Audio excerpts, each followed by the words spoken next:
Landscape of Sri Lanka. So students, this is the third unit in Geography textbook, grade 7, and today we are going to discuss about landscape of the wet zone. So first we need to identify this area. So in order to do that, we have this map. So in this map, the light blue color region indicates the wet zone. So in a Sri Lankan map, the southwest part is known as the wet zone.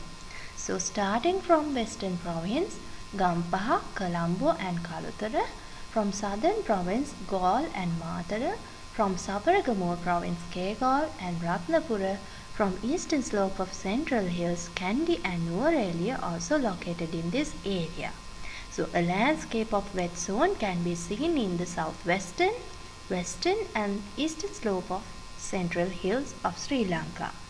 The dynamism created by diurnal mobility of the people, automobile and service activity is the specific feature of this region, which we are going to discuss with more facts and figures later. Right now we need to discuss about the physical landscape. A physical landscape consisting of flat lands, ridges, rivers flowing throughout the year, marshy lands, rich vegetation cover and the specific biodiversity are the significant features of the landscape of the wet zone. So what are the significant features of the physical landscape of the wet zone? Flat lands, ridges, rivers flowing throughout the year, marshy lands, rich vegetation cover and the specific biodiversity.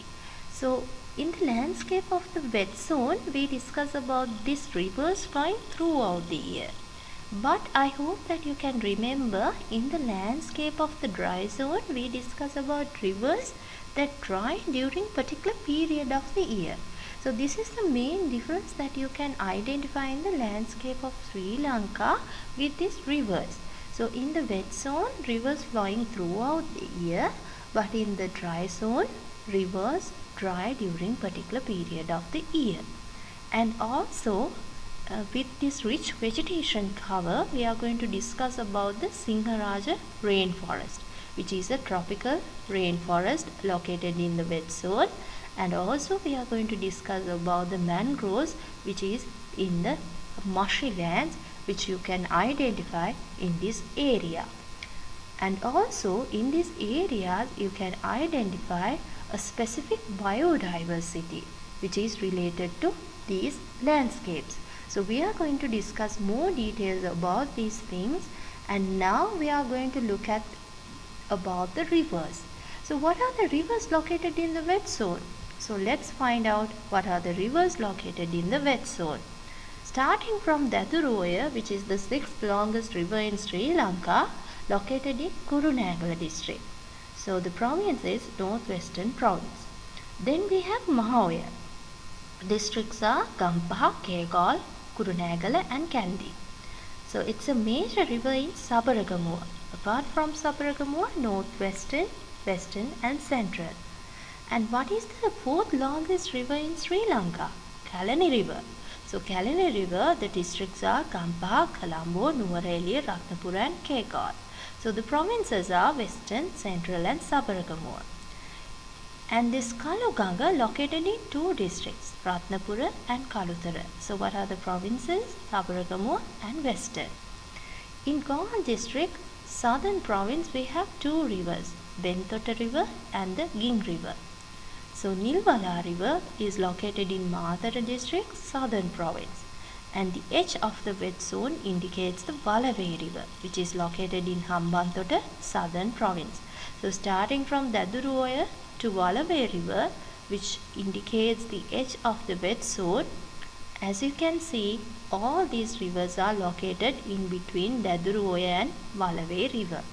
So next we are going to discuss about the vegetation cover.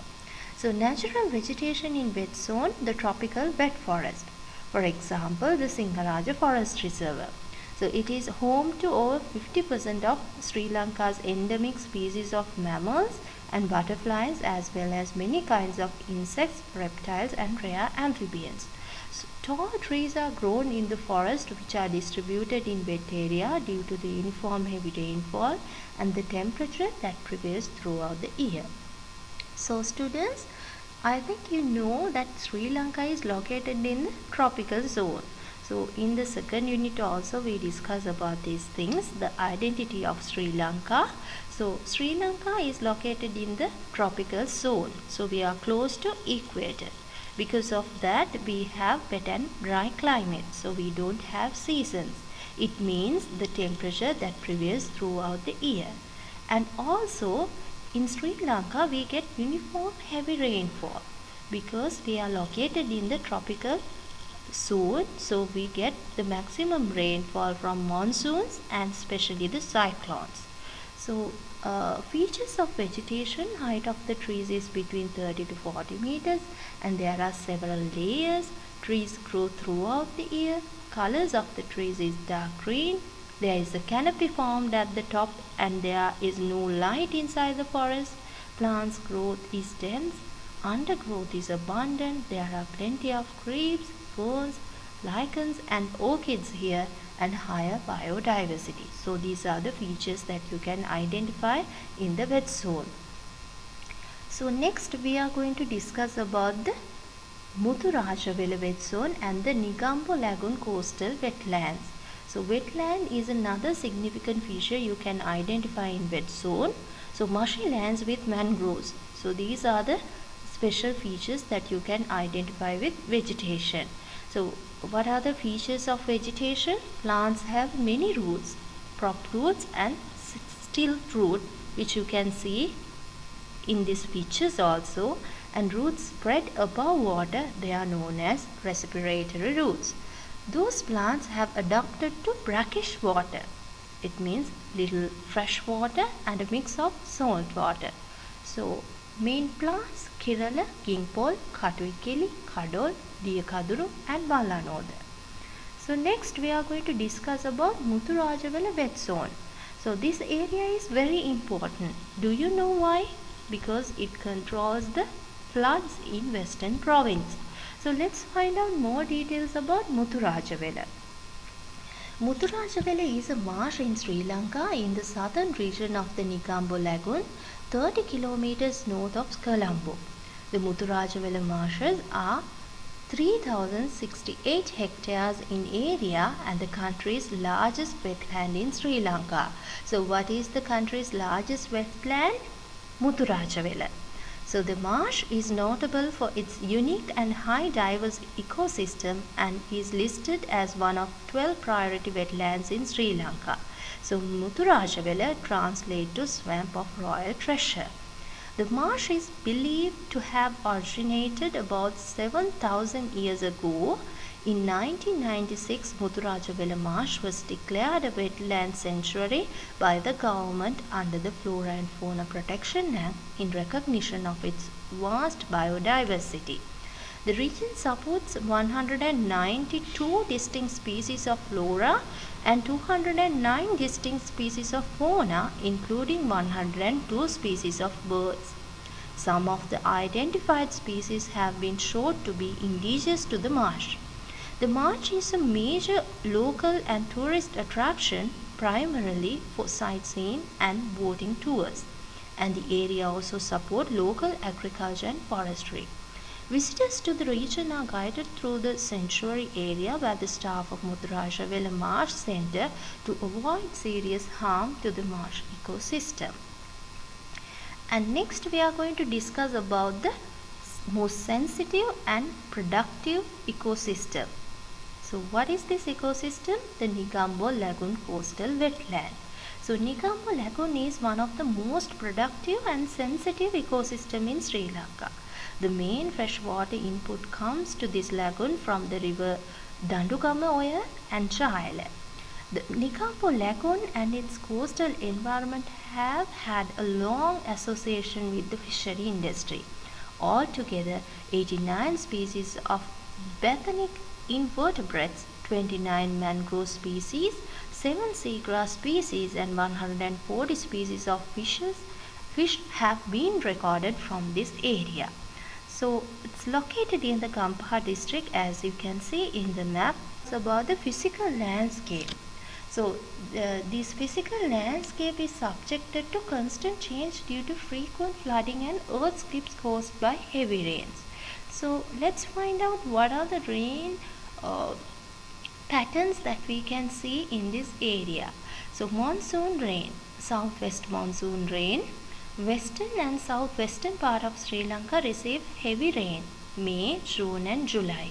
So Sri Lanka is a country located in the tropical zone. So due to the influence of the low pressure centers that originate in the Bay of Bengal, Sri Lanka is affected by cyclones frequently in October, November and December. So in the southwest monsoon, it crosses the Indian Ocean. Indian Ocean is a large water body. So it consists a huge number of water vapor. So we get the maximum rainfall from southwest monsoon. So especially the western and southwestern part of Sri Lanka receive heavy rain due to this monsoon rain. And because of that, the flooding and earth slips caused by heavy rains can be seen in this area. So next, the floodplain formed along the river valley due to the constant flooding have been converted into rich farmlands. The Kalani River Valley is mainly utilized for growing vegetables under the Koratu method. So after overflowing of rivers in this area subjected to flood, smooth fertile soil layer are deposited. So those overflown plains are suitable for cultivation.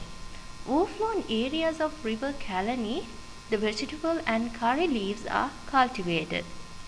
So vegetables are grown in this area using Koratu method. Low country vegetables like bitter melon, snake round, long beans and lady fingers are grown in this area. So next we are going to discuss about the human landscape of this zone, where a high population is living to possess complex feature. So as you can see, these are the largest cities of Sri Lanka. So from these 10 largest cities, 8 are located in the wet zone. So the population density measured as the number of person per square kilometer of land. So how the population density is measured? By using the number of person per square kilometer of land. So Colombo is the most densely populated district with 3,330 persons per square kilometer. So Western Province reported the largest share of population, 28.7. So out of 10 largest cities in Sri Lanka, 8 of them are located in the wet zone. So what are the agricultural activities you can identify in this area? A diversity of agricultural land use can be seen in the wet zone as coconut cultivation on coastal region, paddy cultivation in river valley and rubber and tea plantation on the mountain slope. So coconut cultivation on coastal region. So have you heard about this coconut triangle? The coconut triangle, which includes the district of Kurunegala, Puttalam and Colombo. So it produces 3,000 million nuts annually, and out of this 200 million are exported while the balance is consumed locally.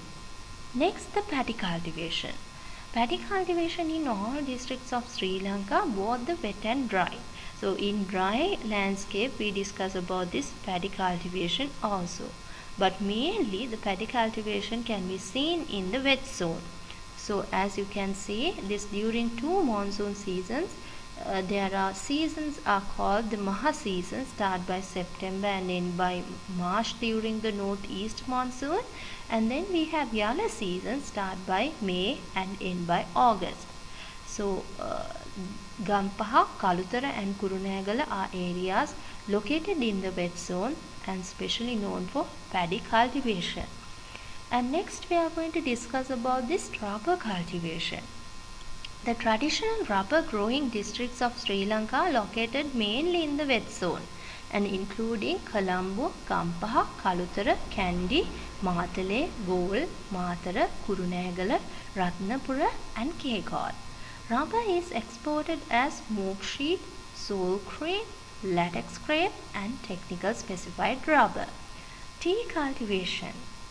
Tea cultivation in mountain slopes. So tea produced in low elevation areas such as Mathura, Galle and Ratnapura district with high rainfall and warm temperature.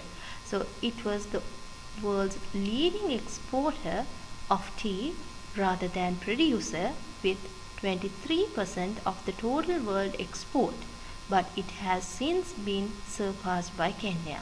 So in earlier, Sri Lanka was the world's leading tea exporter, but now we have been surpassed by Kenya. And next we are going to discuss about these products. So I hope you can see some of the examples. Rubber cultivation in mountain slope, and rubber is exported as we discussed, the smoke sheet, latex crepe and technical specified rubber, and the commonly used to make soles for shoes and boots. So smoke sheet, slow crepe, latex crepe and technical specified rubber. It is used in medical devices, surgical gloves, aircraft, car tires and pacifiers, clothes, toys. So next we are going to discuss about the physical landscape is subjected to constant change due to frequent flooding and earth slips caused by heavy rains. So as we can see from the examples, Ratnapura, Colombo and Mathura district in wet zone which get frequently flooded, and the river Kalani, Walaway and Ging river are in wet zone which causes frequently flooding.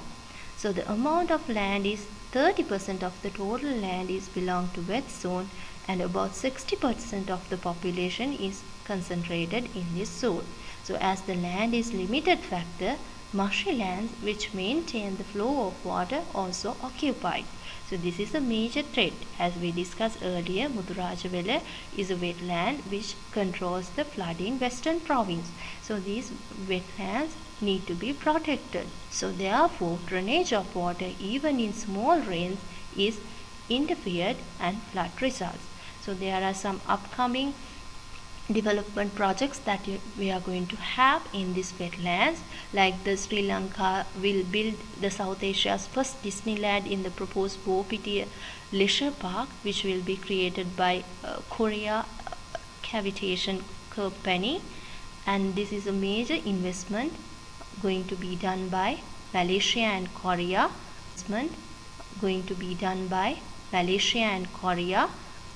Joining together. Gampaha, Mathura, Galle, Negombo, Kandy and Kalutara that are important as urban industrial and service centers can be identified as a specific feature of this landscape. Urban industrial activities. So what are the urban industrial activities you can see in this area? Large scale factories to small scale domestic industry activities can be seen in this area. And with the service sector, health, education, postal, transport, banking and security are main services located in this area. So many private sector service providers are leading the economic activities today. And next we are going to discuss about the cities like Colombo and towns like Gampaha, Mathura, Galle, Negombo, Kandy and Kalutara that are important as urban industrial and service centers can be identified a specific feature of this landscape. The brick and tile industry, ceramic industry, gem industry, tire industry, tea produce industries and rubber associated industries, fruit associated production industries, fishery production, pet fish establish and sale of flowering plants, production associated to cinnamon, many imported crops associated productions can be seen in this area.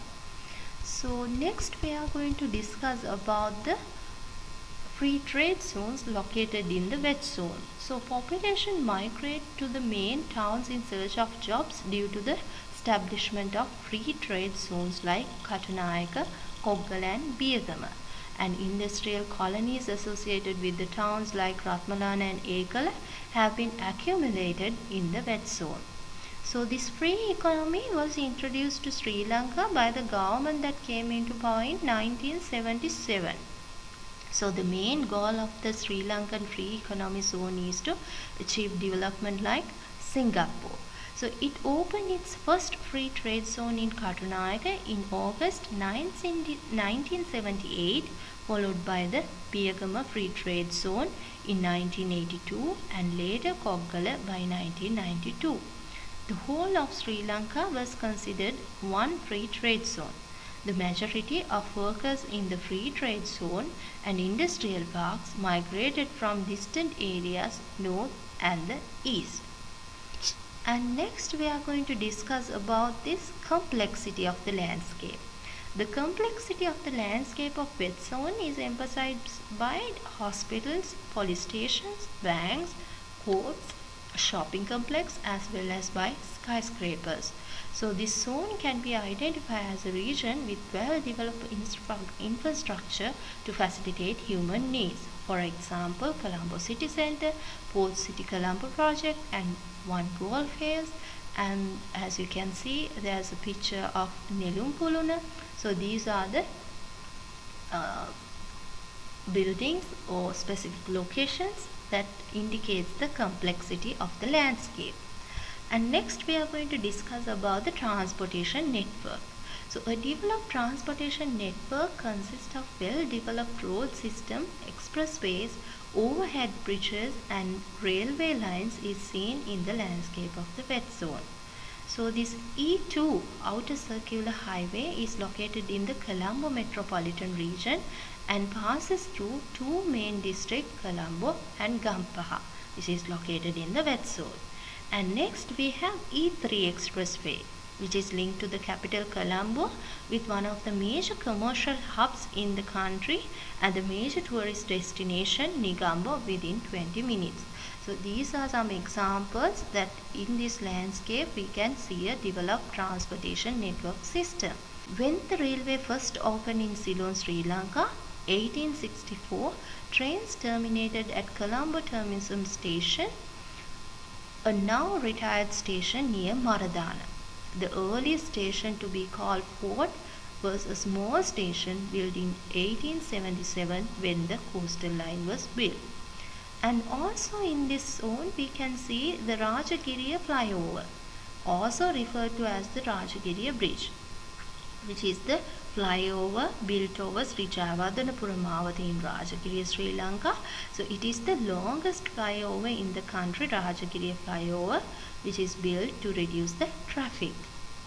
And also we need to discuss about the fast developing planned towns and landscape mixing urban and rural features too could be seen here.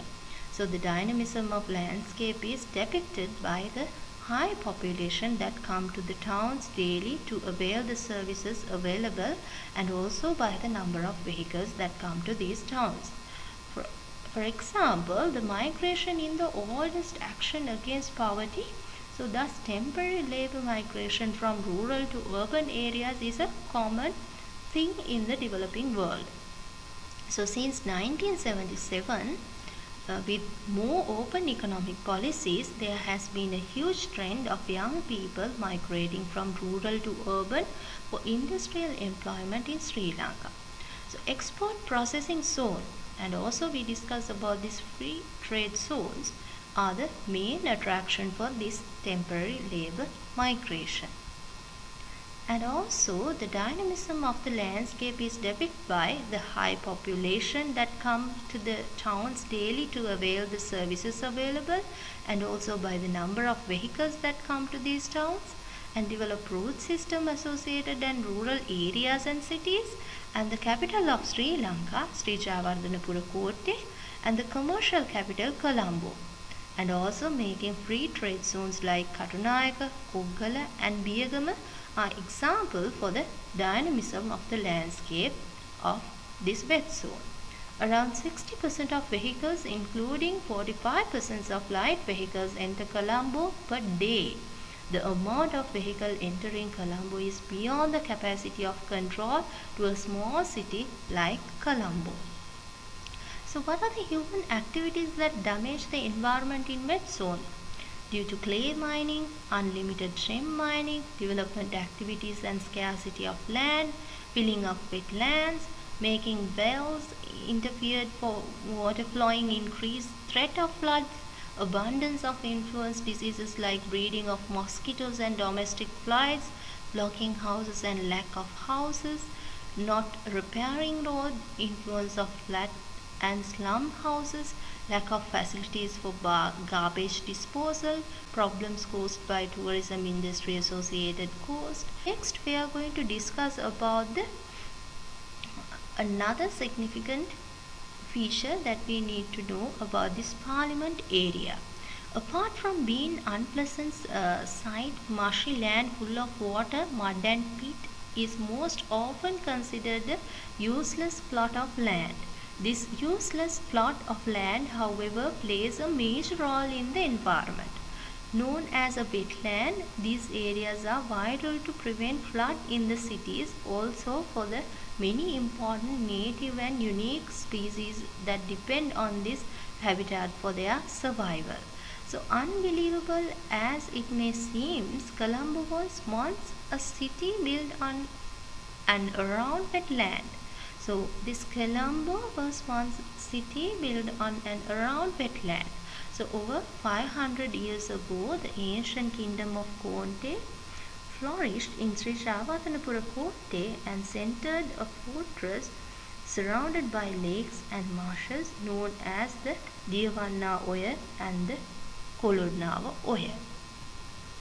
So here we can see that the Colombo at risk of sinking due to port city.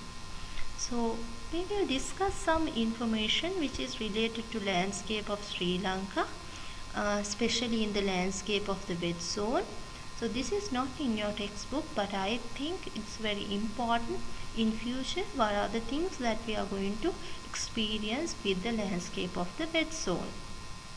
So internationally famous engineering specialist Dr. G.G. Karunaratne has warned that the future the buildings in the Colombo city could face the threat of sinking, while the main road could show signs of deep cracks due to the port city. So he warned that another threat facing the Colombo city is flooding due to the rising sea level. He said in this scenario, the devastation experienced in Colombo could far exceed the devastation witnessed in the Bandarawela area due to the Umaoya project. We can see with this Colombo Port City proposal also, with these two projects we can experience the same environmental impact. So he had revealed this information during a lecture delivered by him on December 5, 2017 at the Sri Lankan Engineering Institute. Dr. Karunaratne, an experienced engineer, has gained international repute due to his involvement in many engineering projects, including the Simaku Island in Singapore. So this is his project. He was there with this project, Simaku Ocean Island in Singapore. So he has some experience with land filling. So according to his research on the port city and its impact on the Colombo city, he has identified the President and the Investment Board, Navy Headquarters, Bank of Ceylon, Main Branch and the Kyrgyz Building, Old Parliament Building and the Foreign Ministry Building as those that could sink due to the Port City project. So Dr. Karunaratne pointed out that due to the Port City project and the impact caused by filling of the land, the groundwater level around the Colombo city could rise and buildings which do not have the foundations could come close and its sustained power could diminish, making them more likely to sink. So these are the threats that we can have in future due to these projects that we are having today. So this is all the information that I would like to share under the landscape of the wet zone.